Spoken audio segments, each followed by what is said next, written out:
اللہ سبحانہ وتعالیٰ فرماتے ہیں الا انہم ہم السفہاء، خبردار سن لو، آگاہ رہو، بے شک وہی دراصل بے وقوف ہیں جو ایسا سوچتے ہیں۔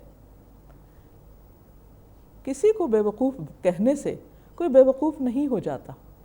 اگر ہم کسی کو بے وقوف سمجھیں تو ضروری نہیں کہ وہ بے وقوف ہی ہو۔ پھر معیار کیا ہے کسی کے عقل مند ہونے کا اور بے وقوف ہونے کا؟ دیکھا یہ جائے گا کہ اللہ اور اس کے رسول کیا فیصلہ کرتے ہیں صلی اللہ علیہ وسلم۔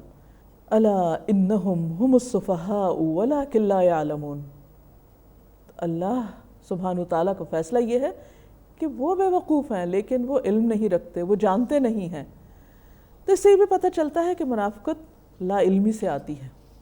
انسان بعض اوقات حقیقت کو جانتا نہیں ہوتا، اس لیے جو اس کی عقل کہتی ہے یا جو اس کا دل چاہتا ہے، جس چیز پہ اس کا نفس راضی ہوتا ہے یا جو آس پاس کے لوگ اس کو مشورہ دیتے ہیں، وہ ان چیزوں کو اپنی کامیابی کا معیار سمجھ کر انہیں اختیار کر لیتا ہے۔ لیکن ضروری نہیں کہ جسے لوگ اچھا کہیں وہی چیز اچھی ہو۔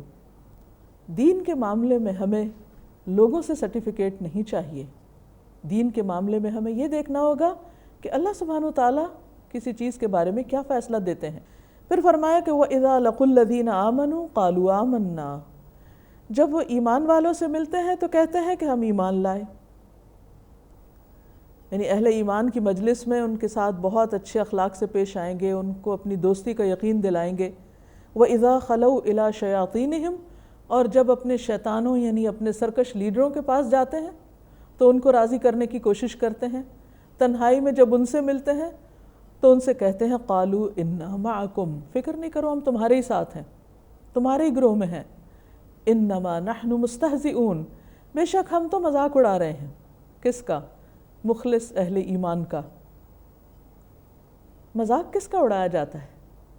جس کو انسان اپنے سے کمتر سمجھتا ہے، حقیر سمجھتا ہے۔ تو ان کے نزدیک مخلص اہل ایمان جو ایمان لا کر قربانی کرنے کی وجہ سے معاشرے میں اس معیار پر نہیں تھے جس پر لوگ انہیں دیکھنا چاہتے تھے یا یہ لوگ خاص طور پر دیکھنا چاہتے تھے، تو وہ ان کو حقیر سمجھ کر ان کا مذاق اڑاتے تھے۔ لیکن اللہ سبحانہ وتعالیٰ نے ان کا جواب کیسے دیا؟ اللہ یستہزئ بہم، اللہ ان کا مذاق اڑاتا ہے، اللہ ان کو حقیر سمجھتا ہے۔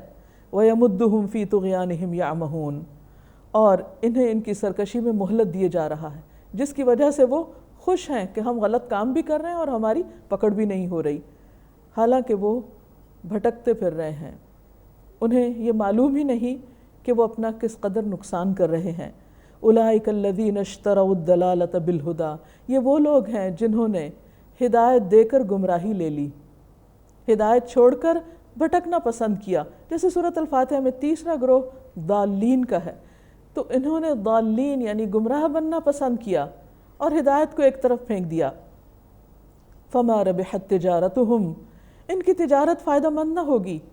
انہوں نے جو یہ بزنس کیا ہے یعنی دنیاوی فائدوں کی خاطر اپنی آخرت کو قربان کر ڈالا، تو اس سے انہیں کچھ زیادہ فائدہ نہ ہوگا۔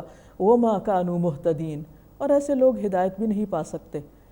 ہدایت پانے کے لیے ضروری ہے کہ انسان ہدایت کی سچی طلب رکھے۔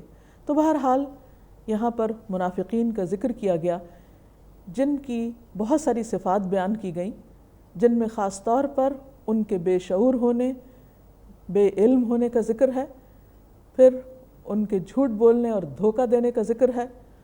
تو اللہ تعالیٰ سے دعا ہے کہ وہ ہمیں ایسی بری صفات سے محفوظ رکھے اور ہمیں سچا ایمان نصیب کرے جس کی وجہ سے ہم دنیا اور آخرت میں کامیاب ہو سکیں۔